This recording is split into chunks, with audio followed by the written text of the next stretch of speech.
All right, we're live. So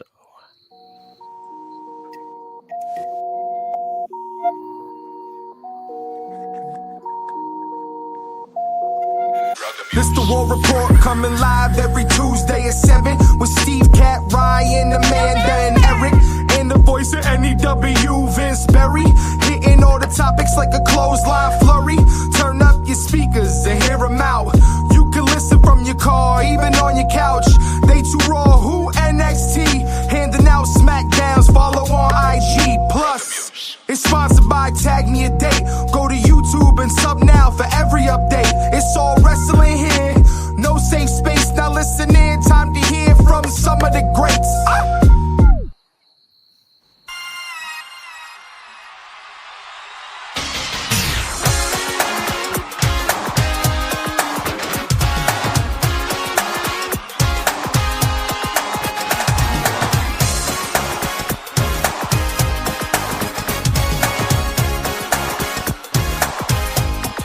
I don't know why they don't use this song more. They should use this song. Because it makes you think of Linda fucking McMahon, that's why. Doesn't make me think of Linda McMahon. Makes me think of WrestleMania. You know, when you would say it like that. It makes me think of Survivor Series. Who will survive? Yes, I just hear it with the voiceovers in it. Yeah. Mm-hmm. And the big speech from the boss man in the middle. I made a pledge to every woman, and child. Excellent. So yeah, we are here to discuss night 2 of WrestleMania, controversial, which I didn't think it was controversial, but we'll get into that. The Raw after WrestleMania, of course, an important night to kind of reset everything and tell you where they're headed for the next year. So some interesting developments there. Vince, I need to interject before we get really into it. David Rosca is already here. Oh, okay. Hold on. All right. I was trying to get to the Raw results thing so I could have it like on my phone, but I can't find it. Anyway, well, I'll find the Raw results. All right, we got it. This is David. Oh, there are comments already. I'm so behind. Steve is so much better at this. That's why I let you know, because that way. I want to. All right, we'll fade out the music. It's going to be an hour and a half long anyway. All right, dude, we're going to be saddled in for a while here. Mitch, you're going to talk today instead of just being super stoned. Yes, I didn't smoke as much. All right, yeah, that would, dude. Was it just smoking? Did you have edibles? What was your deal? Oh, I just infused pre-rolls. Oh yeah, that'll do it. That will definitely do it. Yeah, they turned me into a zombie. Dude, they really. Oh, that was so funny. It's like 2 in the afternoon. I thought he was frozen after a while. I thought he was frozen. Oh my god! All right, well let me hit the button. And let's go right into the comments. Hey David, it's all right if you miss Sunday. Yes, we are going to have John Cena and Randy Orton at Backlash. That'll be fun. Seth Rollins is a new Paul Heyman guy. We got a new Paul Heyman guy. Linda McMahon is part of the Trump administration. Absolutely. So David, I'm glad you're here. Because I did do a thing on Sunday, and you can go back and watch it if you want, but I'll just redo what we did on Sunday. I have something in this envelope. We have a lot of regular listeners that are always listening. David, you've been listening for what, 2-3 years now? I don't even know. We've known a lot about you. I know about women's wrestling, Trish Stratus, all that, and then the sports, and then the World War II, and the communist dictators, and like all the stuff that but there's one thing in particular that I know you're interested in. I have to change my camera for this so we can the big reveal. So David, I have a gift for you. This is not a joke. It's not a prank. This is a gift for David Rosca. It is an autographed picture of the original Perfect 10, Nadia Comaneci. I got it from a sports memorabilia store out of Miami, Florida. This is for you. I have 2 requirements. 1, you have to send us your address so I can mail it to you. And 2, even if it's audio only and you don't turn your camera on, we want to have you on the show just to talk to you for 5 or 10 minutes and find out more about the guy that's been listening to our show for so long and sending us all these comments. So that was the WrestleMania gift that I had been waiting for over the weekend, and just our little token of appreciation to you, because we don't even, like, a lot of our listeners come from the Northeast, and a lot of the listeners that we have kind of know us personally or kind of know of it. Like, it's a circle of people that all kind of know each other, and you found us from all the way across in California, and you've been keeping up with us for years. So that is that's for you, we don't do this for anybody. No, this is for you. Yeah, dude. I think he had a stroke in the middle of the comment. Nadia Comaneci is, yeah, dude, he died. Oh no, I accidentally killed David. Oh no, we killed David. David, don't die, buddy. Don't die before the autograph gets there. Can I get my camera back? Yeah, there we go. All right. Well, I got to make a new banner real quick. Create a banner.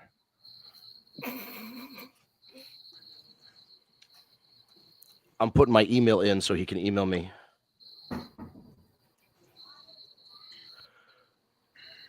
Add banner. All right, David, put that up. That's my email. Email me, and I will send you. Legitimately, just send me your address. I will mail you this picture of Nadia Comaneci. Otherwise, I'm putting it in a frame, and it's going up with all the mobsters in the background. It's not going to match the aesthetic at all, but I will do it. It'll hang up here. I'm claiming it if you don't claim it. All right, there we go. It's going to Kat. It's going to sit next to Marty Jannetty's autograph in the office. That's the plan. All right, so David, that's for you, buddy. I hope you didn't actually die of shock when I revealed that. Dude, he hasn't commented since he said Nadia Comaneci is. I think he fell over. I think he dropped his phone. David, if you're all right, please say something. Hey, Tara, how's it going? I re-revealed the Nadia Comaneci thing because David wasn't here on Sunday, so we were just catching up on that. Hope you're doing well. David, we think nothing actually happened. So what happened was I showed the autograph picture, and then David commented this: Nadia Comaneci is, all caps, and then nothing else. So I think he either dropped his phone or fell over and shot. I don't know. I think he's excited about the Nadia Comaneci picture. So that's for you, David. Please send us a message to let me know that you didn't fall over in shock. But that's my email address. Send me an email with your address. I'm going to mail it to you. All right? That's for you, bud. Happy WrestleMania. Let's get to it, man. Night 2 of WrestleMania. This is again why, and why I have been advocating for a one-night WrestleMania. We talked about it on Sunday. They're not going to do it. WrestleMania weekend has become a thing. They sell 120,000 tickets, whatever. They're not going to stop doing it, but they need to really rethink and restructure what they're doing, because night 2, main event was controversial, as I said, but night 2 on the whole was way better wrestled than a majority of night 1. I know there were a couple standouts in night 1, but overall, night 2 way better. 100%. Yeah, I'll go on record just to say this. I think I witnessed the best ever women's triple threat match in my life. Yeah. Yes. I thought the action in that match was like it didn't stop. It was great. It was great to watch. And I don't want to break down other matches, but overall, yes, it was a much better night. And yes, they do have a situation with that. So, and I think that falls on creative, right? So that means you truly have to evolve more storylines and keep them alive throughout the year to conclude them at WrestleMania. So I think that's a challenge. I think the wrestlers will love it because they will be more involved in longevity, and fans could have a longer time to get either behind them or hate them, which could grow their character, right, at the end of the day, which is what you're looking for. So I truly believe it's gonna rely on creative. They have enough talent to do it, so it's up to them.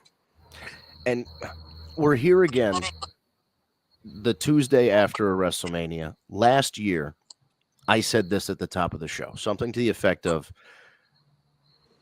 they made the WrestleMania 40 in Philadelphia almost like Avengers Endgame. It was the big culmination. It had all the legends returning, and The Rock and The Undertaker and everything, and all this stuff, right, where the bloodline was neutralized by Sammy and KO and Seth and all this other stuff. I said, And then they almost didn't have a plan for the Marvel movies afterward, and the Marvel movies afterward haven't been as good. Yeah. And I was But like, they need a plan. I have a question though. Don't you think it sets up such a great novel when it comes to the way I feel like this is a new beginning towards Yeah. something different. And that's it what wasn't, like it was. I feel like it was different. It was like a part one of something. Yeah, so last year it felt like they had this big, like everybody took a bow at the end. Cody finished his story, all that, and then it's like, okay, now what do we do? And they kind of spent the last year kind of, I don't know. They really didn't. They didn't have a direction Cody for Cody. boring again. He defended the title 9 times in a year, which isn't great. Wish he had a couple more title defenses to kind of like, as somebody who had the title for 370 days or whatever it was, I wish he defended it more. But it felt like they didn't really have a solid plan for like big bad guys for Cody until WrestleMania, and he kind of kept he coasted really until he hit like Kevin Owens. That Kevin Owens feud really put some life back into Cody's reign. But now, as of Monday night, with the stuff that happened night 2 and then Monday Night Raw, this feels like they've set the table for next year's WrestleMania, and you can kind of see all the pieces here on the Raw side. I think that this Monday was a nice setup for this year. Yeah. We had a lot of stuff, but we'll get to. With the way things turned out, it's almost as if the main event of night 1 should have been the main event of night 2, and then would have been the perfect night 2. And if they had a one-night WrestleMania, you take a couple of the matches from night 1, you move them over to that night 2. Yeah, there was at least 4 that we could have put on a different show. Absolutely, and for a 7-match card on night 1, that's not a good number. When 4, that's and that I agree with too. I think if they split more of those, like, I don't give a shit matches in somewhere in Tuesday night, it would have made more of a difference for the lackluster of Monday. Yeah, like they could have. I feel like they could have taken something that was hot, like Drew McIntyre and Damian Priest, and put that in night 1, and then put the tag match as the second match in night 2. So then it's like, yeah, because then that tag match, which was already kind of a whatever house show kind of match anyway, would be the come down match from the women's triple threat. So if you put that there, they had a good WrestleMania here in individual matches, but they did not have it cohesively booking wise. Correct. Just the match orders, all that. And I understand they have they have to, night 1 has to seem as important as night 2, even if it's not. So you have to have big matches there. I understand why the Undisputed Championship match went last. I understand the argument for why the triple threat should be the main event of the weekend. Ultimately, it is the WWE Championship, so that has to go on last. That's just fun. It's John Cena. And it's John Cena, and well, yeah. But yeah, the triple threat match opening up was the right call. You start off hot. You get 3 acts in there that are super over, that everybody feels a certain way about, whether it's booing or cheering. There was no indifference. It was like 3 of your hottest talents and best wrestlers. So it's not just like a Jey Uso situation, who's a hot talent, but he's not quite the rest. Like these are all top 3, like 3 of the top 5 women's wrestlers right now in the WWE, probably. I disagree. And great, like you said, Al. That is probably the greatest women's triple threat of all time. Agreed. Yeah, it's up. If it isn't, it's definitely up there. And Io, oh my God, Io was so amazing. I thought she was. She's so great, and she proved it. That's why she's the champ, which I was so happy about it. Yeah. I was nervous because she went over on the SmackDown or the Raw before WrestleMania, and you know how that curse goes, right? And I was a little nervous going into it. I'm like, maybe a heel Sasha Banks with the help of Naomi, and maybe they involved the other story into it. But that was a long shot. But I was very happy with the ending. And the way these ladies performed, it was awesome. It was great. Yeah, I agree, and I think it was the right finish. Bianca and Rhea have both gotten their WrestleMania moments. It was Io lost last year to Bayley, so she needed her moment. Yeah, and I don't think anybody looked bad coming out of it because there was a pinfall. If there wasn't a triple threat match, that match is over right there. Right. Io hitting the moonsault on everybody and then scoring the pin. It's not like Bianca or Rhea are knocked down in the pecking order because of this loss. Like this, Right. This is something that elevated all One thing I'd like them to do though is if they do continue like just Rhea versus Bianca, let's say, then they need to establish someone credible for Io, so so both her and her opponent can look good coming out of the feuds. Right. Well, Becky's back, and as of Monday is now the heel, so And we can go Hey, into it. girl. It should have and- happened at Mania. I don't Like know instead of them winning the belts, because they wanted the pop. yeah. Well, but they didn't got want the initial they didn't want pops Becky to from the lose entrance. coming back. Probably. Yeah, exactly. Right. Well, here's the thing now. Like I said I said it was going to be Bailey that did what Becky did, but it's going to be setting up to get that belt off of Laya Valkyria because she's being it's a stale Intercontinental Championship reign. Like Chelsea's blowing her absolutely out of the water as U.S. champion on SmackDown versus what Laya Valkyria's doing on Raw. Yeah, I mean that's part of just It's that's also part of the partly booking. what part of it is also that they're just not really featuring her or the championship for that matter. No, maybe now that she's involved. Well, yeah, a feud with Becky is hot, so Yeah. that'll put fire into it. Right. Yeah. Yeah, but Becky's But gonna here's win the that thing, though. title. I mean, Laya Valkyrie did some great stuff in NXT, and she's an incredibly talented wrestler, but she's not. She's actually best isn't on- she the one that took the NXT belt off Becky? Correct, but what I'm saying is she has not made the connection with the fans No, at the upper a roster little that bit, she. but not to the level they need her at all. Correct, Well- and that's why I think they gave her the belt to try to boost her, to give her the little push that she rightfully deserves, but it just isn't working. You want to hear something crazy? I didn't know what the hell What's she it? was doing when she was coming up the ramp until I saw her at WrestleMania with wings on, and now I realized she's flying down the ramp when she's like coming regular Yeah, on like Raw. I that's think what I I'm had saying. no She's idea. not connected. She has to come out with them wings. It probably makes more sense. They People call might her get behind her more. on the internet, like the afterward, they called her Bird Lady. They were sharing the memes of It's Always Sunny in Philadelphia with the three, was it the Birds of Prey or whatever it was, and they were like, it was the wrestling episode with Roddy Piper, and they were all dressed like eagles or whatever, Uh-huh. and they absolutely and Yeah, but all they had to do was put her in it, and it was like, okay, that absolutely fits. That's But crazy. you're right. yeah, That's like not she's Bird connecting Lady. at all. Yeah. Can't connect this Bird Lady. Plus, do we connect necessarily? This doesn't necessarily have to happen, but based on the end of last night, do we connect Becky with that at some point? Of course, Mm. is one of the conversations for later. Oh, and Ryan with some wise words here. They were trying to have the belt make her, and not her make Right. the belt. Yeah. I There think you that's go. what they were trying to Exactly. do. It just didn't work. Fucking Bruce Right. Pritchard So over here in now the it's time comments. to pass it up. Now it's time because we all know this. Heel Becky or face Becky, the audience doesn't care. They love Becky. Yeah.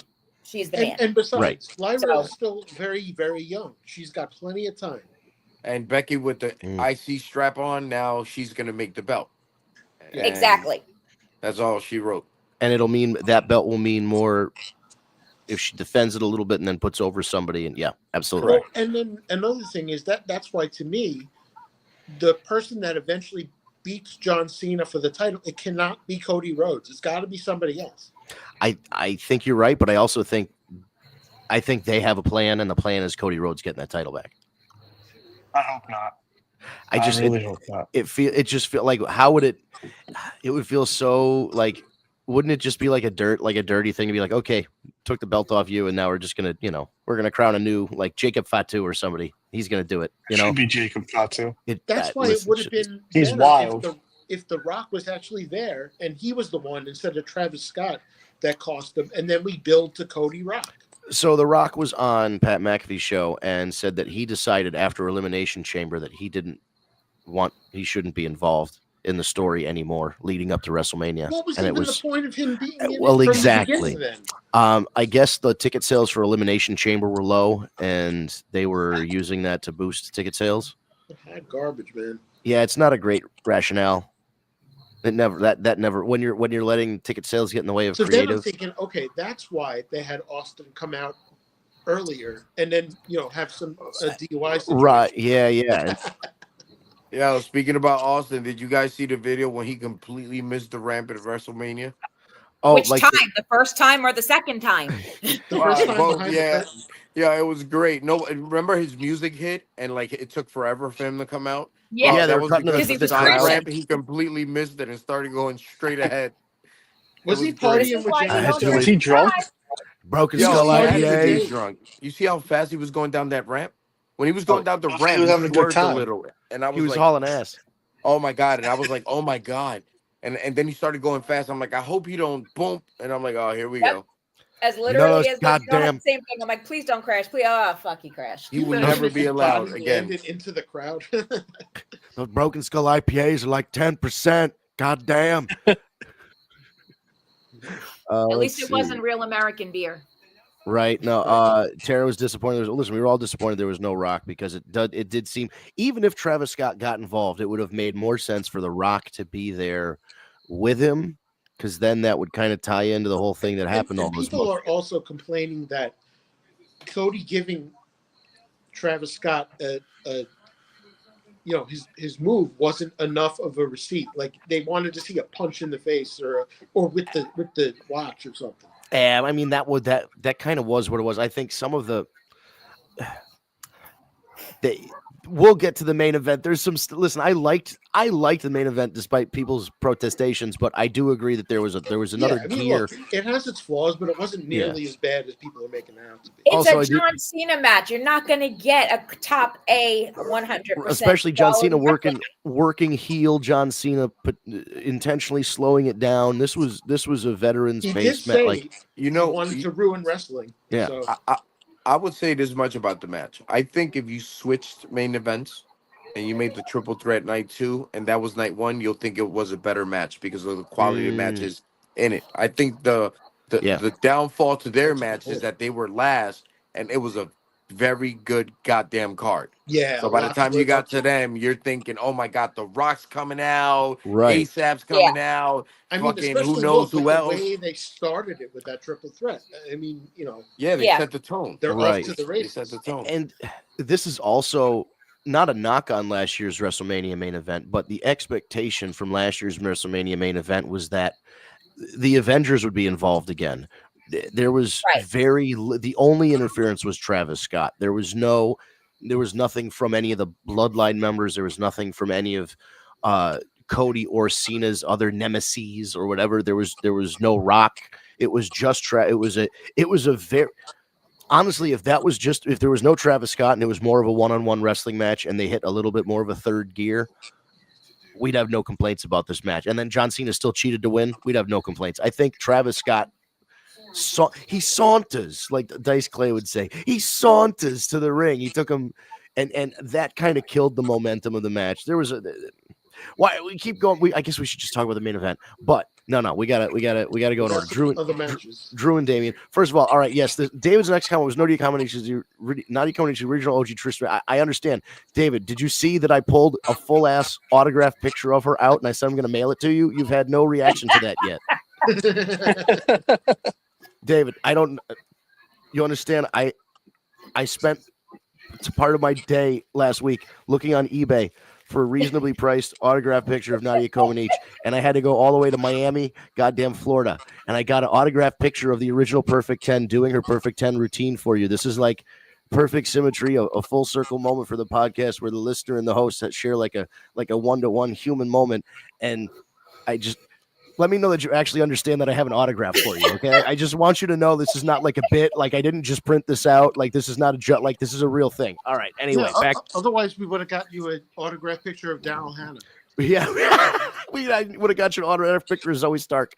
Anyway, Oh, we need that for Steve. Well, we can. That's absolutely doable. Drew McIntyre and Damian Priest, Sin City Street Fight. Damian Priest had guy from Judas Priest come out with him, right? No, Slayer, not Slayer. Judas Priest. Wasn't Rob Halford? No, I'm kidding. No. I'm kidding. I know it's. But anyway, yes, the guitarist for Slayer played out Damian Priest. Just real quick, it's WrestleMania. We need more grandiose. Like the entrances just aren't what they used to be. It sucked. They were so terrible this year. And the set was cool. The stadium looked cool. Everything on the graphics on the buildings were all cool. Seth's buildings were on fire when it said "burn it down." Like there was cool stuff, but yeah, there was it used to be like props and extras and yeah, it was pretty much people walking out like their normal entrance on a bigger stage. How grandiose like Triple H's entrances were and stuff like that. Right, he had thrones and friggin', women dressed up. And Terminators. But don't forget, that's not a traditional part of WrestleMania. That's something that was just brought up. So, Well, yeah. Well, WrestleMania always had a special entrance at the beginning because they had those carts. And then they'd still do like the Undertaker came out. Well, they all came out being pulled by Romans in WrestleMania 9. They've always kind of had Bobby Heenan. He came out backwards on backwards, yeah. But in the Attitude Era and then like after started the idea of like special WrestleMania entrances. I think has kind of died off, which is sad. But was it Shawn Michaels in the zip line? Was that it? Oh, that might have been the first real big stunt. Was Shawn Michaels in the zip line? Yeah. Because they had like Sid, they would have like fireworks. The Undertaker rode in at WrestleMania 9 and on the chariot hearse. Right, there was the hearse with the crow and the So that was prior, but the zip line thing may have been the first one. Well, aside from like at WrestleMania 3 and 6 when they used to with the little rings, right? Yeah, the little rings. That's what I was about to say. I love that. It's so bad that Kevin Owens is injured because I would have loved for Kevin Owens to come down to the ring in one of the little carts. Yes. I feel like that he would be the guy that would want to come down on the cart like that. Because all of his shirts are old WrestleMania. Yeah, KO Mania. Yeah. But Drew McIntyre, Damian Priest, I thought it was a good match. Drew got his win back. Drew is another one of these guys that has just kind of been spinning wheels for a little while, and I feel like he should be a main event content. Like he's not that Damian Priest shouldn't be, but like Drew should be title contending right now. Like I feel like they need bigger plans for these guys because Drew feels like such a big star. Damian too, but like it just feels like I don't know. There needs to be a next level for Drew. I think. Yeah. I think based on what I looked at, what some of the guys got paid last year, like the top 10, and Drew McIntyre's up there with like $6 million or $7 million a year. So based on how he's getting paid, I think he's definitely going to be moving up. Yeah. That would be great. Indication. And what did you think of the match?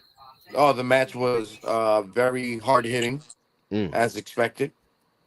Two very, very good performers going at it. Understand? Are they 1-1 right now? At WrestleMania, they are. I don't know about. No, I'm saying like their rivalry. Is it 1-1 now as far as like win losses against one recently? Another? I think recently it might be like the recent feud is even up. Okay, so I could see definitely. You think he's going for a third to Backlash? I don't know if that might happen. They could run it again with a. It would have to be like a last man standing or a something definitive, cage match. Like it would have to be one of the since they've already had a street fight, it needs to go the next level up. Because the feud itself before this match was not exactly selling out. You know what I mean? Like it wasn't the hottest thing. They needed this gimmick match for here, and I think if they have another match, it should conclude in something big like that. Okay, that makes sense.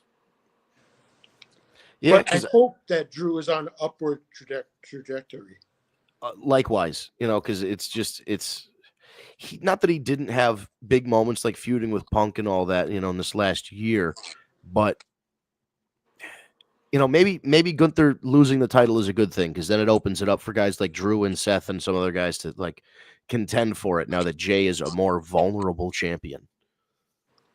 So maybe and even Damian, maybe bigger things are on the horizon and Money in the Bank is coming up. So any one of these guys is, potential Money in the Bank. Money in the Bank should be ridiculous this year if they do it correctly. There should be so much talent up there trying to go for that briefcase. Yeah, that's your keyword. If they do it correctly. If you really Paul's want to do that, who? Logan Paul. Oh my god! Oh my god! No. My stomach turns when you say that. It's gonna happen. But what's weird is that in the last year or so, or maybe the last 2 years up until this past Sunday, WrestleMania has been on such a hot, WWE in general has been on such a hot streak, and WrestleMania was so well received up until like this year that people weren't really questioning Triple H's booking. They're just like, yeah, the guy knows what he's doing, all that. And now, after this, like even just the past week, these discussions are starting to creep back in. Like, oh, if Triple H knows what he's doing, the next couple pay-per-views will be good, and like Money in the Bank will be insane if they know what they're doing. But see, here's the thing, though. This is only what with Paul Levesque being in charge. This is what his second or third WrestleMania. Yeah. If we go back and look at all the ones in the past 10 years that Vince McMahon did, Paul Levesque subpar WrestleMania is still better than some of the shit McMahon was putting out 5-6 years ago.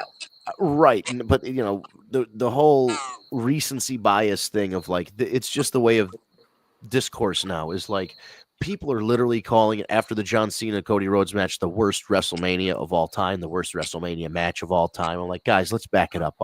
This is not that's not even close to the worst WrestleMania main event match. It might be the worst one. Jake the Snake Roberts and Rick Martel had a blindfold match. I know, right? Excuse me. Yo, we both sneezed. That's weird. Although as the you want to talk about filler matches? We had like Tito Santana taking on the Barbarian. We could have watched that on any episode of Primetime Wrestling. How that wasn't Tito versus Rick Martel, I'll never know. Oh yeah. What? How was that not Tito versus Martel at that Mania? It should have been. Yeah, when after Strikeforce broke up, And you're then right.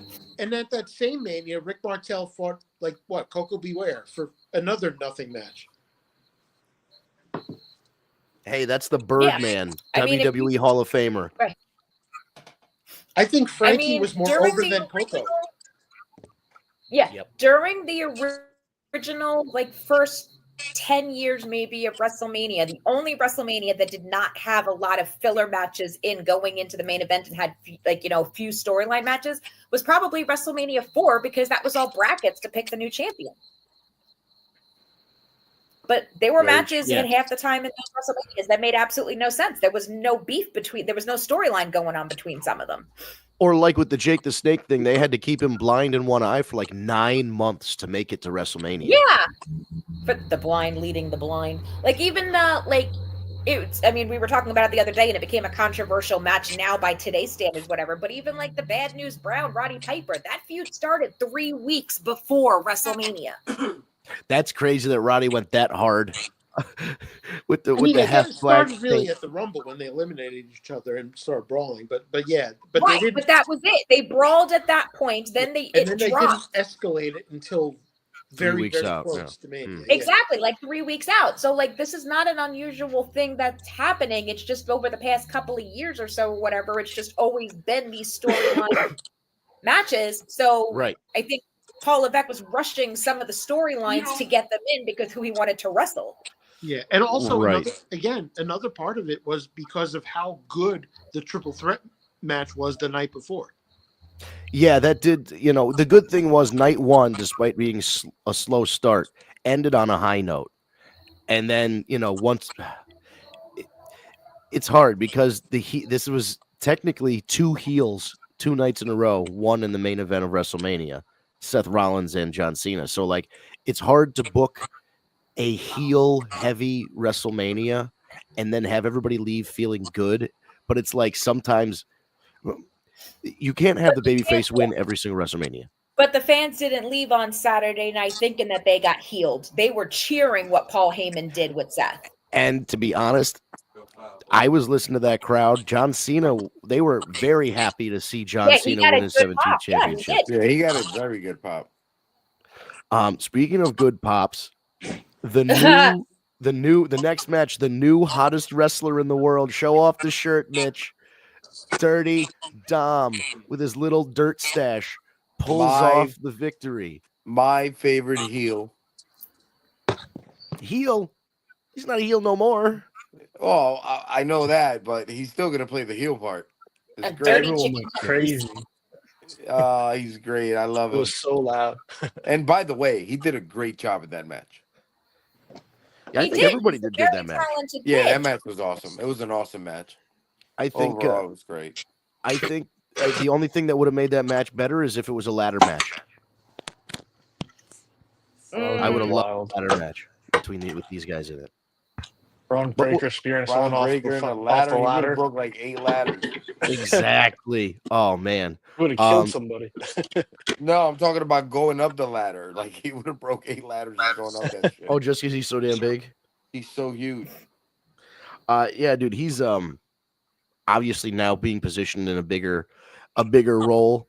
You know, he was champion for a while. Now Dominic has the title. We've got a built-in story with him and Finn. Penta looked great. I mean, listen, I don't think anybody was a slouch in this match. And according to what's happening now, I think it was the right finish. Like the crowd loved him after the show, at the post show when he was sitting out there, the outside crowd loved him too. Like it's Dirty Dom summer, baby. Like, I don't know what else to say.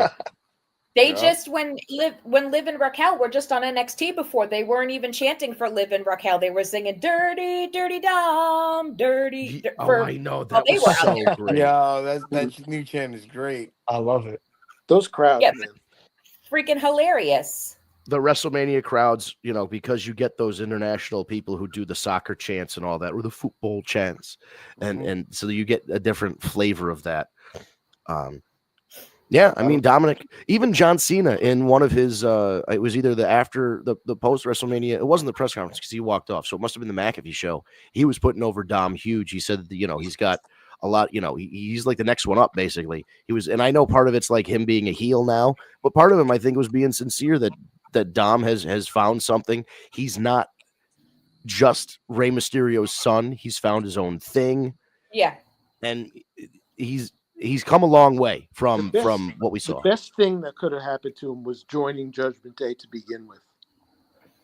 Yeah, he had to separate himself from. He couldn't. Yeah, couldn't just wear a mask or whatever. When it came to Dom, the first 6-7 months he was an active wrestler. His first WrestleMania, he was in the freaking Thunderdome. He never got to compete in front of a crowd at all. So for him to go from that to where he was last night, I mean on last night too, but Sunday night was freaking huge. Yeah, no, that was great. I mean, it's great for him. I mean, that's the great thing about WrestleMania is that somebody can put on a performance or have the crowd get behind them for some weird reason, and it just, you know, it sets them up for success. It was the perfect result for that match and the perfect way it happened because Braun may have lost the title, but he didn't get pinned. Right. And Penta didn't get pinned either. And you have the built-in storyline between the falling out of the Judgment Day, so it's perfect. They were saving the match for house shows, is right? No, we're not saving it. Yeah. Go ahead. Anybody hit anything else before I go to the next match? All right, excellent. We covered it. Randy Orton Open Challenge answered by, and what universe are we in, man? Answered by. He appears. Hold on, I know it's in here somewhere. Where is it? I know it's in here, but he made his entrance.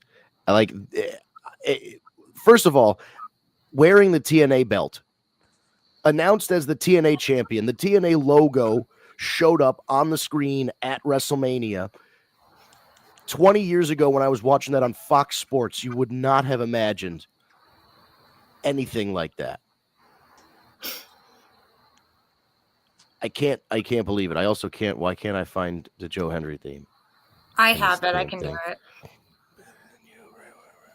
Can you send pictures in our chat? 'Cause I'm Vince. trying to find something. Yeah. Do you recall last week when I said that we were going through people and we were like, oh, maybe Rusev or maybe what's his name, Aleister Black, and we were like, no, because we want Randy to win and Yeah. they really can't take an L. And I was like, well, the only person that could really come in here is Say this guy, his Joe name Hendry, and because he he's the champ and it doesn't matter. appears. You don't remember that? Yeah, you called it. I think we gotta, we should clip up some of these WrestleMania. Bro, we are on a roll, bro. We got like 3-4 weeks in a row that one of us calls something. He's what I like about it. It was the right choice. Hendry looked good. He didn't just lose to one RKO. He got to wrestle him a little bit. Randy did the Joe Hendry thing at the end of the match, which is that's Fucking huge. amazing. That's huge for Joe. Yeah, I think there was nothing wrong with that. It was in the middle of the show. It was a nice light. It was a WrestleMania moment. WrestleMania is about moments, and they made one. And Tara was right. She freaked. Everybody freaked. I was speechless. Like that was. I think that was the most talked about thing in the chat when that happened. We were like, "Holy shit!" I watched Joe Hendry during the pandemic on whatever it was, WCPW or ICW out of Scotland. He was only really wrestling in the UK, Scotland, England, Ireland, like all that. He was in that area. That was about it. But he had an online following because he would make parody songs against the wrestlers he was wrestling against. He would make like little music videos where there was like with the Pokemon theme or like any number of things, like I'm Blue, Dabba Dee Dabba Da. It was I'm Drew. He was going against Drew McIntyre, and it was great. So he got over from that, and just to see him wrestling at like the Hydro in front of 400 or 500 people in England, and then like to see him at WrestleMania 4 or 5 years later is absolutely crazy. Yeah. And even though, like you said, he lost and did whatever, he got to take in that moment coming out. He took the second before the match even started. Even Randy Orton backed up some to let him have his moment. Like, okay, because that's probably the biggest crowd he's ever performed in front of. And it's one of those situations where someone goes over, but the other person gets over. So Randy may have went over, but Joe got over. Precisely. It's like the title making the person, or the person like making the title. Undertaker Jeff Hardy ladder match for the title. Yes. Yes. He lost, but he got the respect of the Undertaker, and he got the respect of the crowd. Yep. But like I said, he got to take that in, like I said, and like you said, surprise moments of things WrestleMania does or whatever. We all wanted to see Joe Hendry in WrestleMania, but we didn't know how it was actually going to happen in that regard. So right.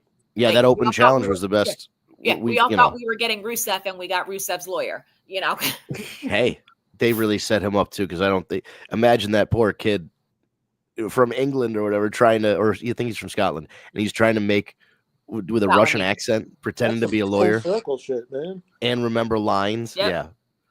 Yeah. Right, but that's some like you said, that's some full really circle shit. He had a 10-minute spot as Rusev's lawyer on an episode of Monday Night Raw. And everybody hated it. Now being one of the most recognized wrestlers in the world, all you have to hear is say his name, and that place went ape shit. It was great. And everybody knew. Like, it was great that everybody seemed to know. Right. There was no like, wait, who the fuck is this? They were all like on. That was like they had the same reaction like when the Hardys returned at WrestleMania. Like it was like, holy shit. That was great. I was there live. That was amazing. A great moment for Mo. That's a great moment, dude. That was. Is that your favorite? What's your favorite WrestleMania moment, Vince? You've been. That's one of them. The other one, for me, just as a fan of these three guys, I was at WrestleMania 30, and it opened up with Stone Cold, Hulk Hogan, and The Rock all in the ring at the same time, and I was like, oh, it doesn't get much better than that. Like, is that when he said Pontiac Silverdome? Yes, he said Silverdome instead of Superdome, and oh god, it was that was a moment. I mean, I was there for the streak ending. It not my favorite moment, but it was a significant moment. Yeah, that Hardy's comeback, because you heard rumors. I was on my phone all day. The Hardys had a Hardy party in the afternoon.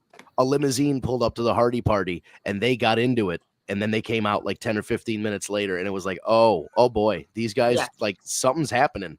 And they still I think they wrestled a Ring of Honor tag team match that afternoon. The night before. The night before. They dropped the belts on Saturday night. Yeah.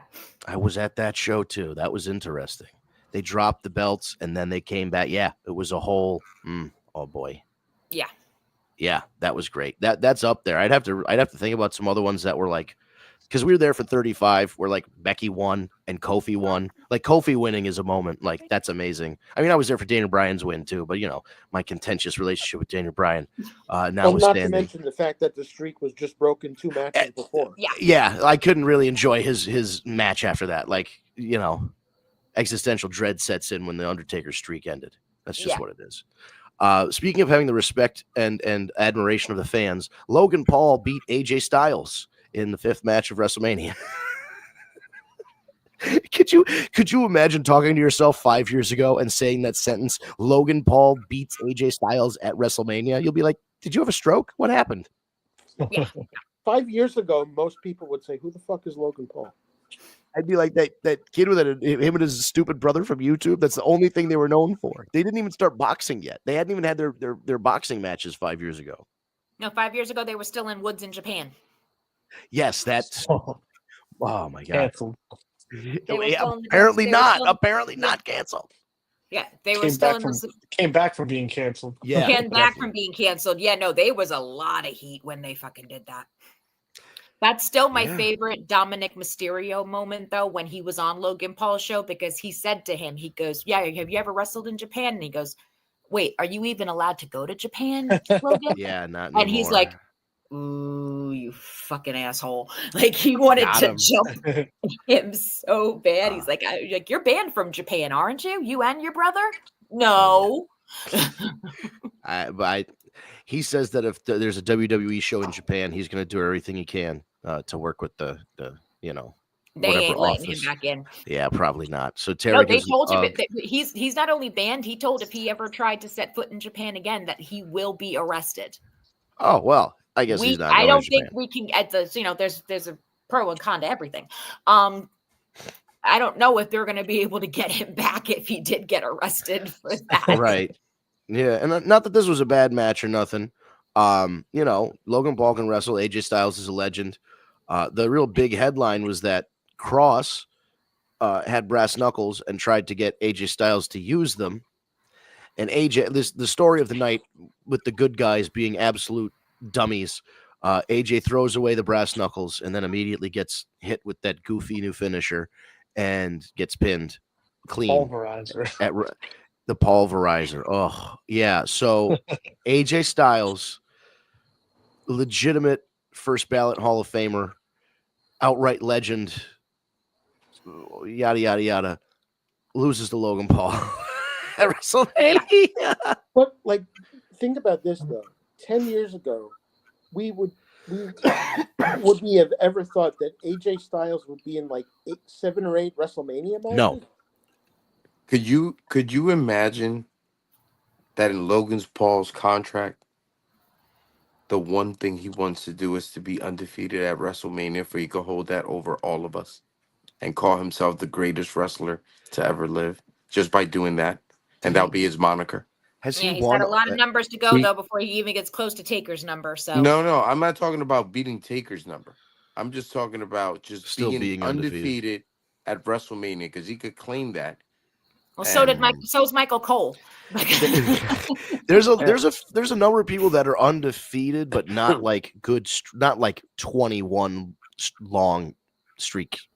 Right, but let's say this kid wrestles for I don't know. Let's say he goes 8-0, or 6-0 or something. He could just go. He could use that. He could just use that because it's Logan Paul, so he could just take that claim to fame and run with it, and you know what I'm saying. I could see that happening. Because now I think he's 4-0 or something, 3-0 at WrestleMania. I will say one thing in particular, though. I despise Logan Paul, and there's no shocker about that because I've been saying it for years. But every time he watches you, like he's watching wrestling or he's talking about it or he's involved in it, he really does have a true respect for the business. And he's doing everything right because even though he is this young kid that keeps winning and stuff like that because of how he's being booked, but I don't hear anybody in the locker room nobody in the locker room talking shit about him. He's not getting Miz ribbing. He is getting respect from people. Don't get me wrong. Do I believe the kid in general is a prick? Absolutely. But however, his body of work and everything else speaks for him, not only in the ring, but outside of the ring. Because look how popular he is. And he didn't come from much. So I could never in my life hate on success. And he is a successful person. But he is a prick. You're 100% right. But he is booked as a prick, and he's good at it. Right. He's good at what he's doing. They were showing him on Saturday night watching the triple threat match, the main event. And they're all sitting there doing whatever. And it wasn't Logan Paul, the wrestler that works for the WWE. It wasn't Logan Paul, the asshole that, live stream shit. He's sitting there and he's like, no, Paul, what are you doing? Holy shit. Like having a total freak out, like the way we were at home, like, holy shit, this really just happened. He has legitimate respect for this business. So even though I can't stand him, I do enjoy watching him when he is just like this normal guy sharing the same emotions as we do, even though he works for the company. Right. And then that's personality. He can go fuck himself. But right. The follow up to this initially being that Cross cut a promo on like Sam Roberts' podcast or one of the WWE post shows where that bald headed weirdo Sam Roberts was, and basically like told off Triple H rather told off the guys in the production truck. Fuck you. Like he swore like he was saying a lot of shit, and he said, he's doesn't blame Joe Hendry, but he's like, I was here, I'm under contract. I don't have a match at WrestleMania. Randy Orton became available. I think the fans were behind the idea of me wrestling against Randy, and nobody capitalized on it. This, that, and the other thing.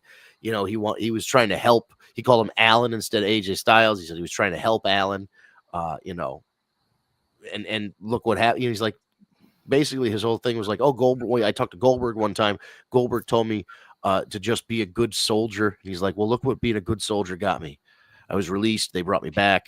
They've done nothing with me. They had me doing this stupid entrance, all this stuff. He's like, they had me in a fucking gimp mask. Yeah, right. He was complaining about all that stuff, and just literally ended it with like to the guy in this wearing a suit in the production truck, "Fuck you," and he like knocked the microphone over and left. Well, hopefully this does lead to something good for him. Well, I mean, not to get ahead, but on Raw, they showed him on a quick backstage preview, and the crowd popped. Yeah, as soon as they showed him. So I think the crowd is reacting. I mean, look, I think the guy's very good. There's a lot of people on TV that I don't think are better than him. So he should, and it's something fresh. Like we haven't really. What I've really liked when he was talking in that backstage is when he said, when I bring stuff up and they tell me to be creative, they say, oh, no, that's for those guys over there. Like, like mid-carders aren't allowed to be as creative as, main eventers because they got a cap to what they can do, quote unquote, based on what he was saying. So it's very interesting. I like it. And, hopefully it works. Excuse me. God bless you. Bless you. Thank you, man. Yeah, man. I hopefully we get a real, actual push for this guy. No gimp mask, no weird stuff. Keep the girl with him. Keep Scarlett. Like she's part of the act, man. She's, as she said, they have a combined 20 combined like 26 years in the wrestling business. 12 and 13 or 13 keep and the 13 entrance years. with the song and maybe have her keep singing it and shit like that. Yeah. Oh, absolutely. Keep all of that. I think they should. Definitely. Yeah, they should all keep all that. Like because he was so great in NXT and in in Impact he was awesome and he was the White Rabbit in Lucha Underground. He was Oh yeah, he was great when they let him go. badass. So hopefully and he does damn good Jesse Ventura. He does do a good. What was it? You don't know what I know. They left our boys Jesse behind. Ventura, yeah. It was the Gulf of Tonkin. You don't know what I know. Jesse Ventura conspiracy theory. What a show. Thermite paint. They painted the Twin Towers with thermite paint. Okay, Jesse, go take your medication, buddy. Let's see here. He's too much. Scary thing is, I think you're right. He probably did say that word for word. He absolutely said they used thermite paint. There was a whole episode about 9/11 on the just Jesse Ventura conspiracy theory show on the Sci-Fi Network. And he mentions Gulf of Tonkin all the time. Because they left our boys behind. You don't know what I know. I was a SEAL before. I was doing Bud's training before they called them Navy SEALs. I was a Navy SEAL before there was Navy SEAls. I fought a goddamn predator. I ain't got time to bleed. I can do that all damn day. Match number 6. Liv Morgan and Raquel Rodriguez lose their women's tag team championships to Lyra Valkyria and not Bailey. She got attacked, quote unquote, backstage. Tragedy. So who takes her place? The man, Becky Lynch, making her triumphant WWE return, her triumphant WrestleMania return, and wins the tag team titles with Lyra Valkyria. Spoiler alert, loses them 24 hours later by turning on Lyra Valkyria. So that's not a thing. They're not a team. It's over. Becky's a heel again. All for it. But she got the pop. Yeah, they wanted the WrestleMania pop. I get it. It's And for what the can record, I say? for the rest, Lyra Valkyrie hit Becky. That's why Becky hit her after the match. Sure. Okay. I mean, stuff happens though. Like, it's tag team. I know. I'm just saying that's what they're gonna call it. You hit me first. Yeah, they would. Yeah. Of Yeah, I course. mean, you heard Becky say, "What was that?" Yeah. Yeah. So there's a reason for it, but it's still like, we'll call it an overreaction. Slight overreaction. She's Irish. Of course, she's gonna overreact. Right? Yeah. The Irish temper. Yeah. She's just got the best of her. But I think She's this is. Irish redhead. Hello. I mean, this is gonna. They haven't said it yet, but this is gonna come out that Becky was the one that jumped Bailey, right? Of course. Of course. Yeah. Because they said something about Bailey injured her shoulder, and that's the move, Becky's move, the disarmer. There we go, bomb. She got hurt. I think that's happening. And now, and we'll talk about Raw too. I get, we'll squeeze in Raw. We'll go, a little extra innings here, but we got to discuss this. We've been teasing it all show. The main event for all the marbles.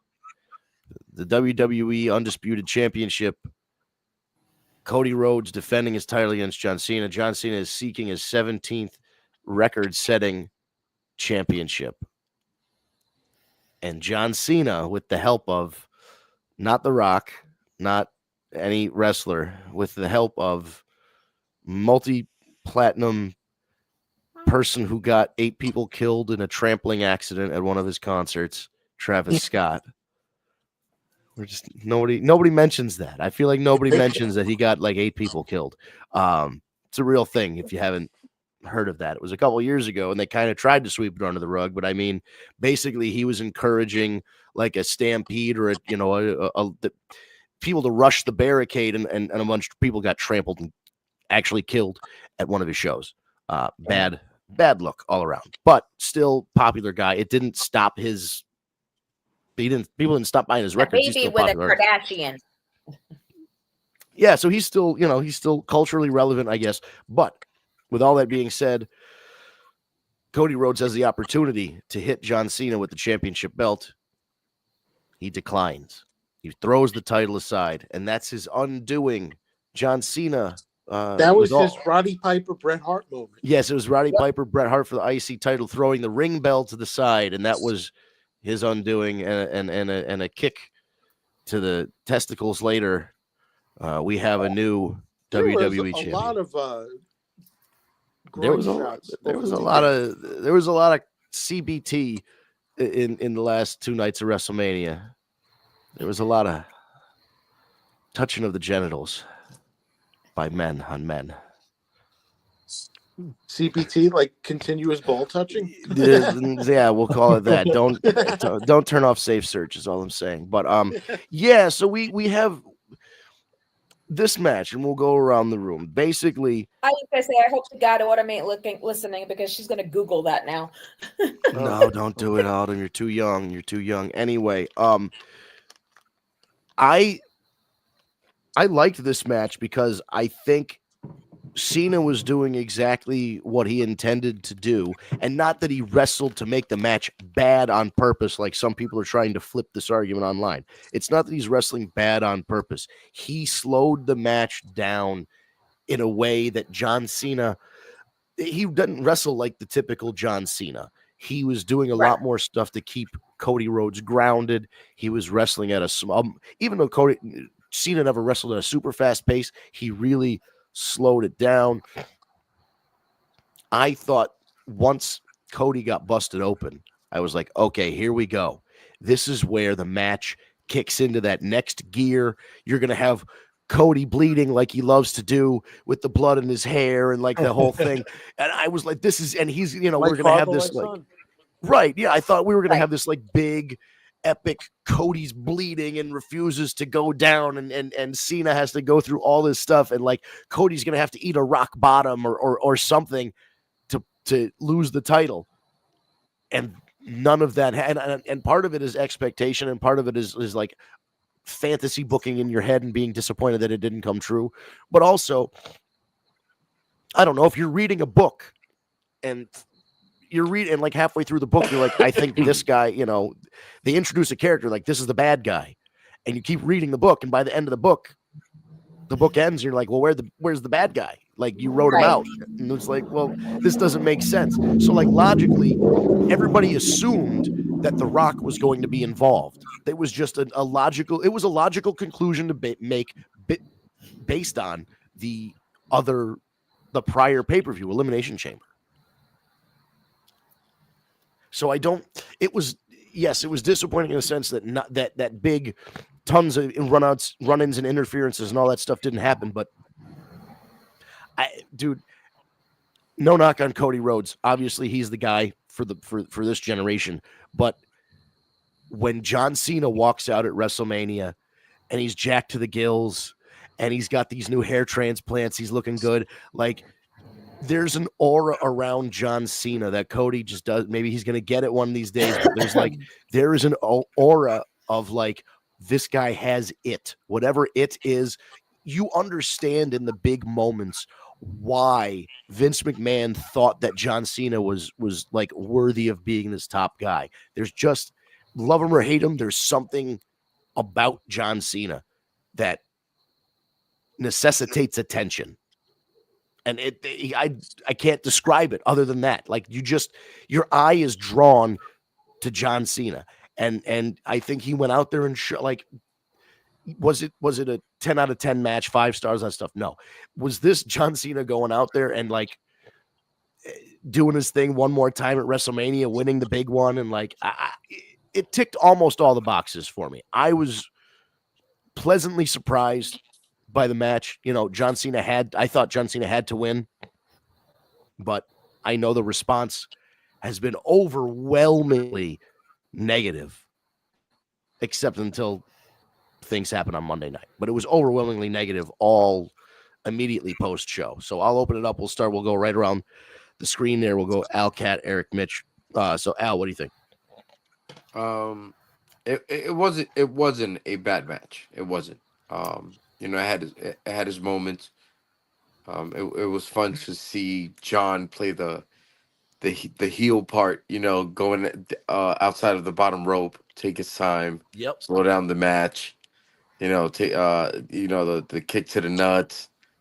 Did he poke him in the eye at a point? Oh, he did, and then Cody poked him in the eye too. Right. He poked him in the eye. So those moments were pretty cool. One thing I have to knock that I didn't like, it was the overexerted finishes that they kept kicking out of. That I feel that was a bit too much. It's like you're two of the greatest. Well, John Cena is one of the greatest. Cody right now is our John Cena per se. So somebody shouldn't kick out of your finisher so many goddamn times. Put some respect on it. Do something else. I agree, but historically, both of these guys have had to hit their Cody had to hit the finisher 3 times to beat Roman. Like, that's been his thing. Cody has to hit the thing 3 times in a row for him to win. John Cena has had to hit the but I agree. There was so many times where I was like, oh, this is it. And no, like when John Cena did it from the rope. That should have been that should have been the end. That's the one that got me. When he did that, I'm like, oh, he killed him. Like, it's a wrap. Like, and it usually not is. getting up He's from dead. this one. He's dead. Pick up the kids. We're out. Like, thank you, John Cena. My God, he's broken in half. and that was the other thing.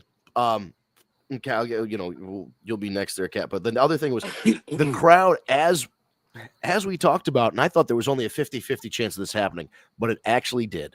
The crowd did the Rock Hogan WrestleMania 18, where they straight up booed Cody Rhodes and were cheering John Cena. Even though Cena was cheating, they were cheering the cheating. And it was less about John Cena being a bad guy and more about John Cena being the guy that they've watched for 20 years. And he's retiring and it's his last WrestleMania and he's going to win the title.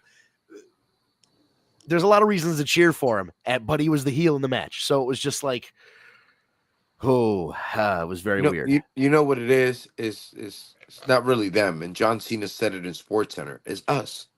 Because we fans have an unhealthy relationship with wrestlers. And we have to face this as fans. We ain't shit as fans.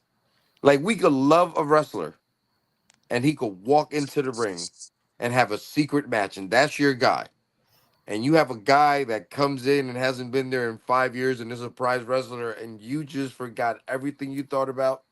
You want this next guy to go over. That's your next favorite wrestler, whatever might happen. And it happens storyline by storyline. And that's what we do as fans. So, in reality, John Cena is kind of right. We're assholes. This last run is just John Cena airing his grievances with everybody. Yep. All 25 years. He even said, you guys bullied me into getting hair transplants. That was great. He's like, the transplant's done, and then the hair falls out, and then it has to come back. And he's like, it's almost all the way back. And he's like, but it was because the fans were chanting that I was bald. I had to get it done. It's a great excuse. It is a great excuse. What was the excuse for Roman? Like, there's no sensitive way to ask this. Did Roman Reigns upgrade his teeth to be bigger? He's got veneers. No, he got skinnier. He's been losing weight. That's why okay. So they look bigger. All right. I No, know he has veneers. No, what I thought was he got a new set of veneers that were bigger. he did absolutely after he came back because they did not look like that when he came back from leukemia. That all right, they are subway tiles. You know what I mean? Like, holy shit. But that's not as bad as the blue eyes they tried to give him. They replayed one of those WrestleMania matches where he had the blue contacts in, and it looked so strange. I was watching the whole match. One of those the wolf movies from back in the day, the Vampire and the Wolves and stuff. What were the name of that movie? Twilight. Underworld. No, Twilight. Not Twilight. The other one with the hot lady. Was it Underworld? Underworld. It was the same girl as Resident Evil. Yeah, it was Mila Jovovich, right? Yeah. Mm-hmm. It is. It was vampires and werewolves. Underworld, yeah. Yeah. Okay. But it was like before. It was not as romantic as Twilight. It was more about like an actual war between the. Right. It was more fighting than loving. Oh yeah, and yes, Mitch. For the record, there was a point where Vince McMahon literally wanted Roman to be a blue-eyed babyface and had him wear blue, and not even like a subtle shade of blue, crystal clear blue. Like if you ever watched Game of Thrones and you saw a White Walker, the same blue that they had in their eyes. Gave them That's an awesome Yeah, that's a analogy. great Yeah. reference. That's a great. That's a I'm They gonna very gave look good him that one. up. Bradley Cooper blue eyes. Yes, exactly. Yes, he had just like he was blue steel, like it was the and it doesn't. It obviously is not right because no person with his complexion has just absolutely bright blue eyes. It's like it's a very recessive thing that would not happen genetically. It'd be very, very hard to do. Actually, believe it or not, there is a country in Africa that has a small town that has Whoa. kids with fucking black That is skin and strange. blue eyes and blonde Mitch, you hair. look it No up. bullshit. You can Google it. Yeah, All that right, is I'm gonna so find weird. that. I'm gonna find that the African country that has the blue-eyed blonde because that's I'm great. telling you, I'm not lying to you. Oh, no, I just saw I- this shit on I believe you, on but Instagram because I follow this geography shit, and I was like, no shit. Oh, I'm like, this shit. is interesting. all right. And now Mitch is having the realization of the true, like It's so weird. this is it's somewhere in the middle of Vince McMahon's mental breakdown. I can't play like I don't know if it's the beginning of it or the middle of it, but that's when you knew Vince was starting to slip. He's like, put him in blue contacts. It's like, oh, doesn't look right. Yasim, welcome back, brother. Yasim's been in the comments the last couple weeks. Thanks for sticking around with us here. I think Randy Orton's going to take the belt off John Cena. St. Louis WrestleMania Backlash. It is Randy Orton's hometown. This is the last time round that John Cena and Randy Orton are going to go. And it's a different dynamic because Orton Completely. is the babyface and he seems the Unbelievable. heel in this one. Right. That's How many a good times point has too, that yeah. happened? Has that ever happened in the rivalry? I don't think so, right? Never. No. Never. No. It was So, always different dynamic. Economics Different was dynamic. done by that point. Yeah. Maybe in OVW, maybe, but yeah, but on the main roster, not on the main roster. John Cena was always a babyface once he turned around that time. Carlito's buddy Jesus stabbed him in a club. Not real, but whatever. Yeah. That was And Orton's had sporadic turns here. yeah. And Orton would turn, but they were never. It was never. There were points where they were both baby faces. There was never a point where John Cena and Orton were both heels. So yeah, real quick, Mitch. John Cena needed like hernia surgery or something, so they made up a story that Carlito paid somebody to stab John Cena in a nightclub, and this was right around the time where like getting stabbed and shot in a nightclub. It was like 2004, 2005. 2004, yeah. Also, It it's was- normal. Right. It was a thing that was right. Exactly. It was ripped from the headlines, basically. Yeah. And he got Plaxico. stabbed. He was out. Right. It was a Plaxico Burress situation. He was out for like 6 weeks and then he came back and like got his win back over Carl. It was a whole thing. Club stabbing. Because John Cena was a rapper. So of course he was at a club sipping on bub and then got stabbed by a guy named Jesus. Yeah, of course. It all makes sense. Great storyline. Except they Right. wouldn't call him Jesus. They would have called him Jesus. Yeah. Did they call him Jesus or did they call him Jesus? Because I feel like No, they they would just did be call him stupid. Jesus. They called him Okay, Jesus. good. Thank God. Because I feel in my mind, it was Vince McMahon going, no, it's funnier if we call him Jesus. Like, That may have been, but Then- Carlito would have never have done that. no. There was also a time, Mitch, when Carlito had as his enforcer a stuttering Matt Morgan. He Remember stuttered. that guy? They thought a 6.5 foot tall guy with a stutter was going to get over. Good job. That's This is why I'm saying Hall of Fame pulling up some matches on WrestleMania is not as bad as the Vince McMahon era. Right. Right. So, Kat, what do you think of the WrestleMania match and now where we're going with Randy Orton and John Cena? So to start off or whatever, I loved the entrance with John Cena, how it was just pitch black with his name and then just him carrying his thing behind him. I think that was I mean, I would have preferred it better if there was no music or different music, but the heel entrance felt very real and good. So I like that. I didn't mind when John Cena was slowing it down so much because this is probably the most quote unquote wrestling I have ever seen him do. Yeah. He's Absolutely. normally the grappler and the scrapper and everything like that. So that made the dynamic interesting. Like I said, I agree with everybody on the whole thing. Like I would have preferred to have seen The Rock over Travis Scott. Yeah. But Travis Scott's enrollment for how little experience he has in the business, I think he did a good job also coming in there for what he was supposed to do. It just seemed a little bit chaotic because he doesn't really know what he's doing, but that's okay. And I don't know if it's going to be that a drop to Randy Orton at Backlash, because I think that's going to be too soon into this whole John Cena being the fact that he's trying to destroy and end professional wrestling. But I do believe that it might be something like eventually that it might be Randy Orton that might take it away from him. I don't see this going as far as till next year with John Cena and Cody Part 2, waiting till next year's WrestleMania. Oh, well, no, John Cena has said if he has the title by December, he's leaving with the title. So that's what I'm saying. I don't think I doubt very highly that Paul Levesque wants to do another Montreal screw job. It's Survivor Series, though. Oh, you can't. I just realized the big pay-per-view before he retires is Survivor Series. And what do they do at Survivor Series all the time? They recreate the Montreal screw job. God damn it. Yeah, damn it. I kind of just screwed myself. Why would you put that out there? You put that out in the universe. I was trying to defend it that I didn't think Paul Levesque would actually do it, but now maybe we kind of do have to do it. Or it couldn't be a Paul Levesque thing this time. Maybe it would be the final boss causing the screw job. Oh, have you guys heard the?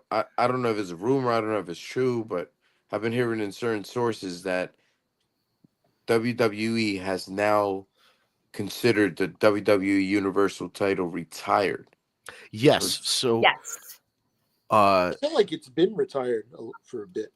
So here's the footnote that I have from Wikipedia. Up until WrestleMania 41, WWE treated the Universal Championship as separate and active world title from the WWE Championship, even though they were defended together as the undisputed WWE Championship. However, when John Cena won the undisputed title, WWE counted it as one world title win, not two. WWE would later retire the Universal Championship, amending its lineage such that Roman Reigns, who had lost the title previously last year at WrestleMania, was retroactively recognized as the final champion and removing Rhodes' Universal title reign from his title lineage. That's fucking confusing as fuck. Very. Why? That's the title. I thought when Cody won last year, it counted as one ring, one title. No, because they took the two belts that, remember, Roman had one belt that was like the SmackDown belt, and then there was the Universal title, and he won the Universal title.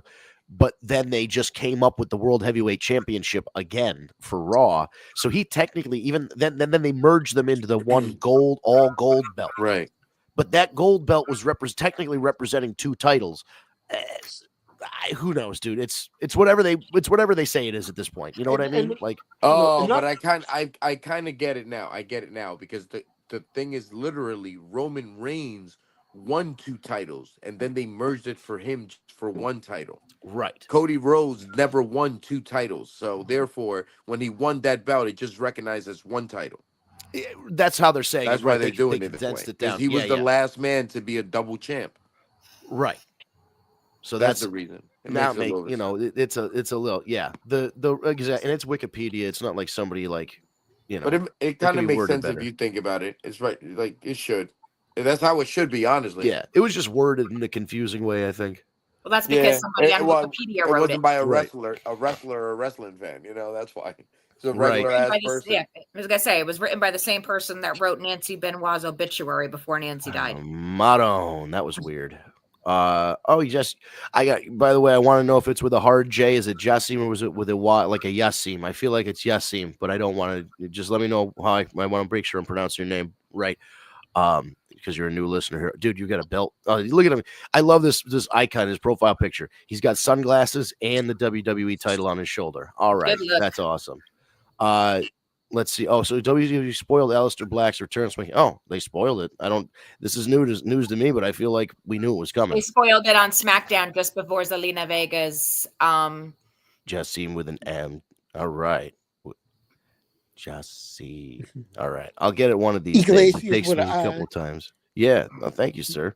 And then the other one was, and I think this is absolutely true. We're going to see the breakup within Judgment Day. I have a feeling they're all turn against each other and smell a breakup within Judgment Day. Seeds were planted. Yeah. I mean, that was once Dom turned on Finn to win that title at WrestleMania, you knew it wasn't staying together very long.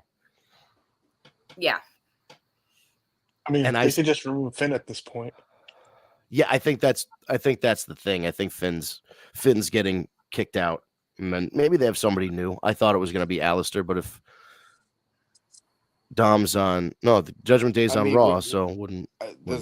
Does McDonald's his name? What was his name? Oh, he came back. The big head guy that came back. JD McDonough. The big head guy, JD. Lord Farquaad. JD McDonough. Lord Farquaad. Yeah, Lord Farquaad. That's exactly what I want to call. I forgot the name. What's the status with him though? Because he was tag team champ with Finn, and would he stay with Judgment Day, or does he go with his ex partner? Oh, he goes with Dom. Dom's the one that has been his biggest recruiters since he came here. Okay. Yeah, because weren't they like skeptical about him coming in, and Dom was the one that brought him in initially? So maybe it's just no. It was Finn. Oh, it was the other way around. Same country, and like he trained them and whatnot. That because otherwise Finn would have to like distance, like not even feud with the Judgment Day because the numbers would be too much. If he had somebody else in his corner, then who's going to be the heel and the baby face in this situation? If like there's like a whole breakup thing. Oh, Finn for sure is the heel. Yeah, because I would have, especially the way that they've been reacting to Dom. Right, a couple weeks ago, I would have said Dom was the heel and kicks Finn out, but now I think that Finn's going to do something to get kicked out, like. And Dom will be the guy to do it, but it'll be seen as a babyface move, or maybe Finn like voluntarily quits because he doesn't like being partners with those guys. I don't know. Something's obviously gonna happen with those guys. It's bubbling over. Tara says, "Thanks, Mitch. I can't watch Shrek because of that." It's fine. All right. They're the same person. Yeah, they really are. Eric, what did you think? John Cena, Cody, and then John Cena, Randy Orton coming up. What do you think? The match was fine. I thought I enjoyed it. It was fine. Like I didn't love it, but I didn't hate it. Like I definitely think going into it, up until the match itself, I think Cena being the heel in this added a hell of a lot more interest than if Cena had stayed babyface for this. Yes. Oh, yeah. It would have been a boring face versus face match, and it definitely added way more stakes to the proceedings. I'm actually surprised that they went with Orton this early for a feud with Cena. Same here. But I'm for it though. I mean, that RKO out of nowhere, gotta love it. Oh yeah, every time that happens, that the dynamic is switched now, where Orton is the babyface and Cena's the heel. It's yeah. Oh no, I think it's great. I think what happened, and as Jassim was saying, St. Louis, it's right. The pay-per-view's in Randy Orton's hometown. There's a reason you put Randy Orton in that spot, which just unfortunately with the timing of it, kind of gives it away to me that John Cena's retaining this because the story can't end at Backlash. The story that John Cena intends to tell right now, I don't think it can end at Backlash. Yeah. Excellent. Yeah. Now, Mitchell, since you go ahead, Eric. What's that? I was going to say, but pretty soon we should talk about the end of Raw. Oh yes, we're definitely going to talk about that. The biggest. I'd almost say that's the biggest, other than the beyond the end of night one. I think that the end of Raw itself was like. Yeah, and that'll be the last of the biggest things that happened this weekend. Right. Oh, not to mention. We didn't even talk about this, the acquisition of AAA. Yeah, I know. We didn't even get to that on Sunday. Guys, I apologize. I have to finish getting the kids and everything to bed. So I am going to say goodnight to you guys and everything. And I will catch up with you guys next week. All right. Take care, Kat. Have a good one. Bye, guys. See ya. And I won't keep you guys for too long. I just want to get Mitch's thoughts on the the main event and all that. And then we'll talk about the end of Raw. And then that'll be like our wrap up there. But Mitch, you jumped into this thing a couple of years ago. This is what, like your third WrestleMania that you third. And so what do you think, like in terms of like main events and like all that, being a new fan, what did you think of what happened with John Cena and Cody? And then now that Monday night's passed, what do you think of Randy Orton being the next challenger? So I like John's entrance. Like, it was different, like similar but different. And was he wearing the belt backwards? And like, is that a thing or? I think he started doing it now so he could like turn his back on the audience, but then still have the chant, because he's never really done like sometimes he's held the title up backwards, so when he walks out, it's like up in his arms the wrong way, so you can see the logo as he's walking away. But this time, I think he's making a show of like he's literally turning his back on everybody. Okay, I just wasn't sure if that's something he's done in the past. That's new. Yeah, in Well, terms of the match, I thought heel Cena. It's heel Cena. Right? So Yeah. Heel, okay. But in terms of the match, I thought it was good, well executed. John is older now, so he's got to slow it down, and so he can last as long as he did. I do like the fact that they kind of showed, Cody not being able to have the balls to do what was needed to be done to win, which is basically something John, I think, said in the past. And, it just kind of led to John winning, and then going into Monday night with Randy doing that RKO, setting up that feud. I didn't really watch wrestling back then that much. But I've heard that their matches are always great. They've ran it back so many times. So, when they do eventually come back together, it should be like, like they're not, there's no rust. Like they should just mesh well. And honestly, that's the thing about these, the Randy Orton, John Cena thing was that they did work so well together that they kind of, they did it too much to the point where by about 2013, you're like, oh my God, they're going back at it again. Like they just kept, because the matches were never bad. It was always like they escalated. It was a falls count anywhere or an I quit or this or that. They always seemed to escalate, but they just did it so many times that it was like, okay, we can't keep doing this. But now we've had probably 5, 6, 7 years since we've had a proper feud between those guys. And, it's the retirement tour. You got to play the greatest hits. He's got a feud with Orton. He's got a feud with Punk. There's a few guys he's got to check off the list one more time before he hits the trail. Eric said he's got to go. He has 2 words for you. Dangerous Alliance. Yes, we'll talk about that as well. Just real quick. Jassim did not like Gunther. One thing you don't do, Professor, put your hands on the official or commentator. Repeat, don't put your hands on the commentator. Surprise is not fire. Well, Pat McAfee's a big boy. McAfee's he was. They showed him. He wanted that. Yeah, he absolutely. he probably had a blast having that happen. He didn't tap out. Didn't tap out. That's right. If it was Troy Polamalu, he would have tapped out. Troy Polamalu in the C gap. If you haven't heard Pat McAfee talk about Troy Polamalu in the C gap, that's the story to look up later tonight. But one last thing before we go. The big story at the end of Raw, because John Cena's Randy Orton thing, I think, opened the show. And then, we had Rusev's debut, re-debut, whatever, blah, blah, blah. The big headline is Seth Rollins and Paul Heyman basically came out to gloat at the main event segment. And Roman Reigns came out. CM Punk came out to try and, gets a little bit of revenge after both being turned on by Paul Heyman and Seth stealing the match, quote unquote. Only to have spears, delicious spears for everybody, delivered by a man in a black hoodie, revealed to be Braun Breaker. Oh, so good. That was beautiful. Awesome. And not only was the spear, like the initial spear, I think it was to Punk that laid him out in the ring, good, but then we get the run around the ring to gain momentum, which doesn't really work, but it's some murder the suspense. Right, it's the suspense. It's like, and there you go. And which is cool because I was reading online, somebody was like, oh man, Roman does that spear through the barricade. Braun Breaker should be doing the spear through the barricade like Roman does to like Brock Lesnar and stuff. And a couple weeks later, here we are, Braun Breaker using Roman Reigns' signature, quote unquote, kind of thing, spearing somebody through the barricade at ringside, establishing a new faction with Seth, Braun Breaker, and Heyman.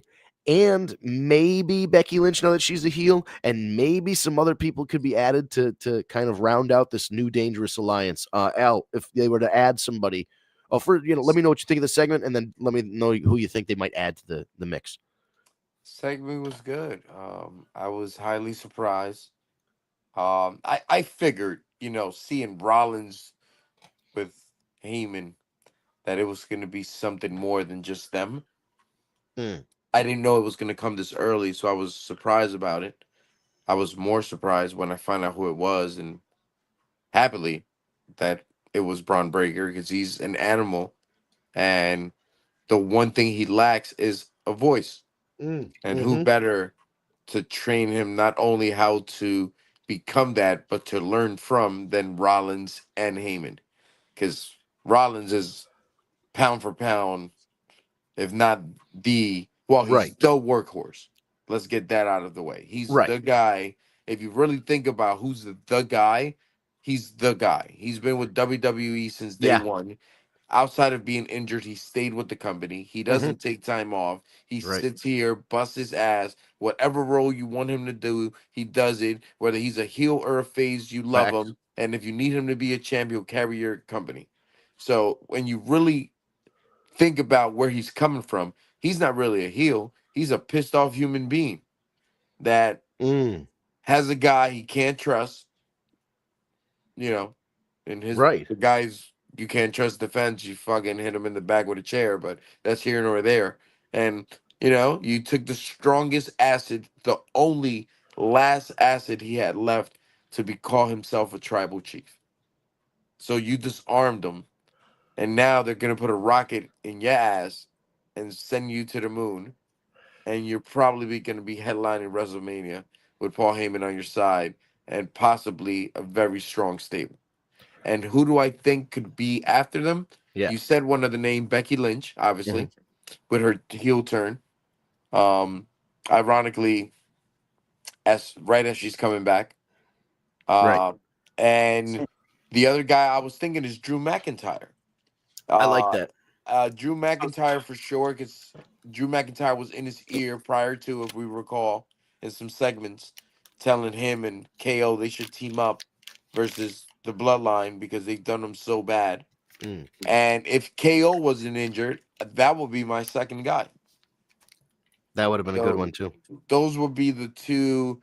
And honestly, I would not put it past Bronson Breed when he comes back. There you go. He had a stable with Paul Heyman before. And Rollins is very persuasive. Well, there we go. I don't hate that. Mitch, what do you think? What do you think of this segment with the new thing? This new faction being made. I love that. I mean, when you just saw, they're getting their asses beat, and then out of nowhere you see the spear. There's only one person who spears like that, so right away, and again, he's huge. Like, you can't mistake it. Just like Grande Americano, you can't mistake him. Anybody else in the world, you're right. Yeah, as soon as a spear hit, you're like, oh, I know.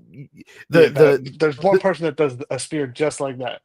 It was a formality for him to take the hood off. We're like, we know who you are. Yeah. Right. But it was, I love that. And who do you think they'll add to this group? Who would you like to see? So with the Drew thing, because I was thinking Drew, but didn't him and Seth have a beef at one point? And are they over that beef? Yeah. They could. My best friends and my worst enemies. What was that saying? The enemy of my friend. The enemy of my friend is my right. The enemy of my friend is my. The enemy of my enemy is my friend, or something. Yes, the enemy of my enemy is my friend. My enemy is my friend. So boy, we all got to stop smoking. Holy shit! But yes, and the KO thing would be great because maybe he's really not injured. Maybe he just didn't want to fight Randy Orton, and now he comes back. And that would be such a move. And he comes back and he has a stable. You think Randy's going to mess with him when he has all those people? Yes, Randy absolutely will mess with him if he has all those people. Randy's crazy. But Randy will throw an RKO party and invite them all VIP. Oh, that'd be that's fun the to best. watch. Yeah. Oh, Randy Orton when he's got like a group of people to stalk, basically. It's unstoppable. It's the best. He did all this shit. Triple H had to go to his house and like beat up he beat up Randy Orton at his house in St. Louis while his fake actor wife, who wasn't his real wife because his real wife didn't want to do it, was sitting in the background screaming, "No, no, no, no, no." I will tell you this much. I will go as far to say Randy Orton might be the second best stalker WWE has ever had. Aside from Well, DDP or the actual third. guy named the Stalker?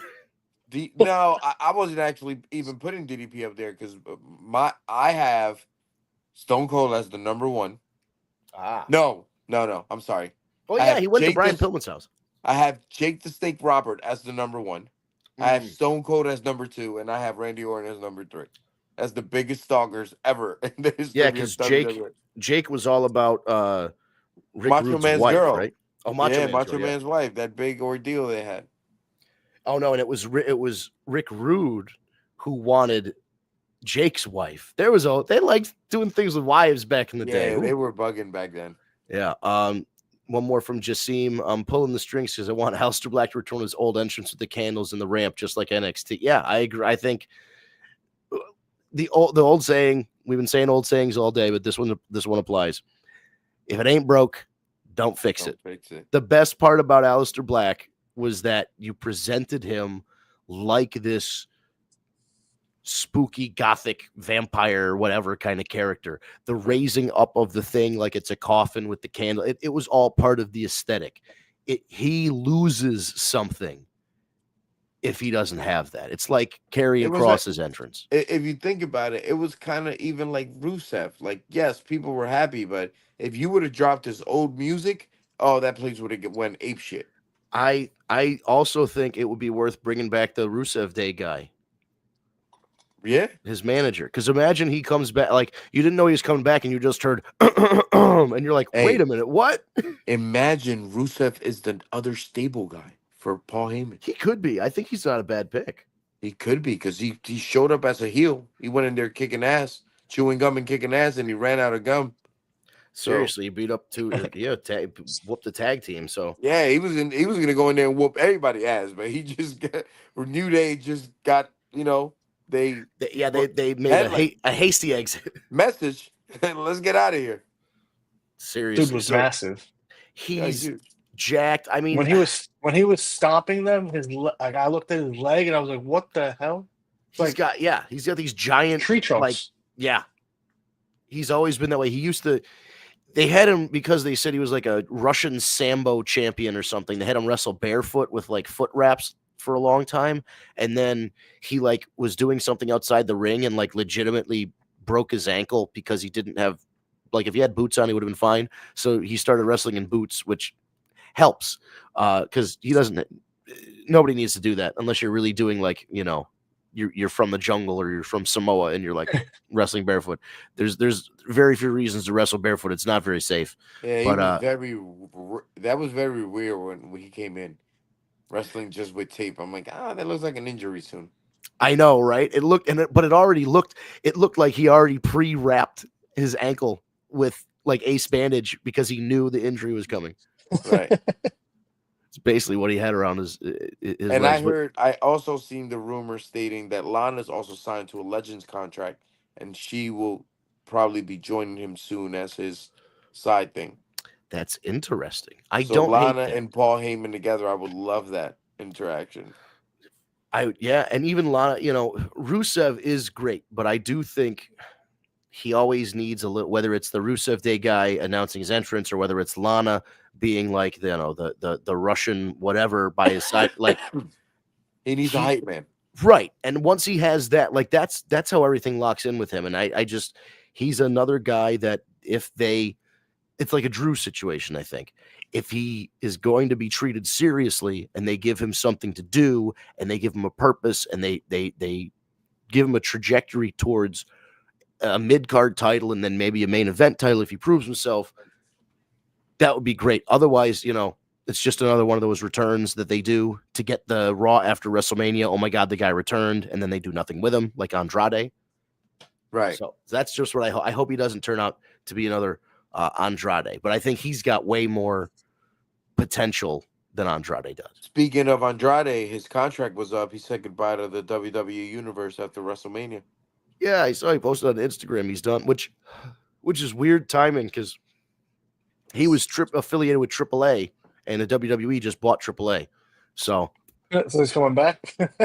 I feel like he's gonna be in he's gonna, instead of being a WWE superstar, they're gonna reveal that he's like a AAA guy, almost like going over to the NWO or something. It's like pretty much getting deported and coming back with the national team to play a game. It's like it's like Ethan Page quit TNA to go to AEW, then quit AEW to go to NXT, and now that he's in NXT, he's back wrestling in TNA. It's like, what kind of circle of hell is he living in? Just welcome back, buddy. Remember when you like shit talked TNA and left for 5 years? Hey, you're back now. I hear there was also rumors that Jeff Hardy could have been Randy Orton's opponent at WrestleMania. That would have been cool. I would have liked that. I think the intent is that Randy Orton had to win, so you had to put him up against an opponent that he could win against, that people would be happy to see, and wouldn't necessarily be, because like Jeff Hardy, once he makes that, like you said, when the surprise comes out, the people forget about who's in the ring at the moment. Right. So the surprise would have been, all the focus would have been on Jeff. The focus is on Joe Hendry, but everybody knew, like, you're happy to see him. Joe Hendry's not beating. Yeah, he's definitely not beating him. Not beating him. But it was a great moment. So, by the way, I think this might be the first ever in history surprise match that the guy that comes in as a surprise loses. Yeah. Like 99% of them. Like when Cody did it or anybody else, like they win. Like, yeah, whenever there's like a surprise entrant, like, yeah, they are usually the one. Becky won, like everybody won. Yeah, it went against and that's why it worked too, because you're expecting a Rusev and Aleister Black, somebody like that, and then you get Joe Hendry. Like, I'm happy to see him, but he's gonna lose. Yeah, good shit. All right, well, we talked about it all. I mean, there's probably still 3 hours of Raw, but I mean, we talked about the big points on Raw, everything we needed to, and the important stuff. If it's that important, it'll be happening again on Monday night. We can talk about it again next week. We still have the fallout on SmackDown. We have to see what Cody's going to do to bounce back from his WrestleMania loss and all that. So and of course you've got the Samoan Werewolf, Jacob Fatu. We're going to see his title reign begin. Does he still interact with Solo? Are they going to go against each other? Are they, is there tension there? All that stuff. We'll be seeing the SmackDown side of the WrestleMania fallout on Friday, and we'll be back this coming Tuesday, a week from today, 9 p.m. Eastern time. We are on a couple different platforms. We are on Facebook, on Steve's personal Facebook page, and we are also on the Tag Me a Date page. If you put in Tag Me a Date in the Facebook search, you'll see the page come up. Hit the thumbs up button so you can like the page, and then it'll put it into your feed so you can see us go live. The other way to do it is to go to youtube.com, type in Tag Me a Date as well. Don't type in the words as well. Just type in Tag Me a Date, hit search. You'll see our channel come up. Hit the subscribe button and then hit the bell to get notified when we go live. And we do that 9 p.m. Eastern time every Tuesday. Once a year, we do it on Sunday for WrestleMania. If you didn't see it this year, we'll catch you next year, next Sunday, in between night 1 and night 2 at about 2 p.m. But just come back every Tuesday, 9 p.m. to where you're streaming us, whether it's Facebook or YouTube. We'll be right here. Thank you to Jasim and Tara and David and Ryan for throwing in comments. David, I still need your address so I can mail you this picture of Nadia Comaneci. That's not a joke. Follow us on social media at Tag Me a Date on most social medias. That's on Twitter /X. It's on Instagram, Facebook, YouTube, etc. It's Tag Me a Date. TikTok is TikTok / The War Report Pod. Just type that in and give us a follow there. The Instagram and the TikTok will have reels or shorts the week of, kind of talking about what we talked about this week. We'll clip out the important bits and show you, and then it'll get you caught up for next week. If you prefer an audio version instead of the video version, you can go to your favorite podcast app like Stitcher, SoundCloud, Spotify, Apple Podcasts, Google Play Podcasts. Type in The War Report and Tag Me a Date. Hit search. We're right there. We're going to have the Tag Me a Date graphic here, the War Report one.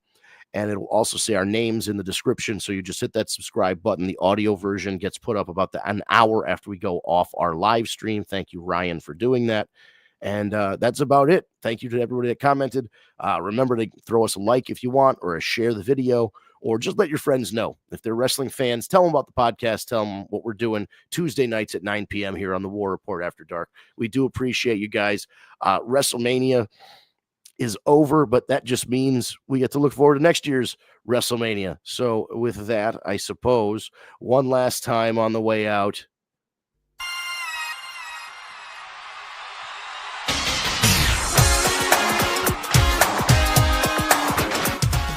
happy WrestleMania and Raw after WrestleMania, everybody. We'll see you next week, 9 p.m. Eastern Time on a Tuesday night for another edition of the War Report After Dark.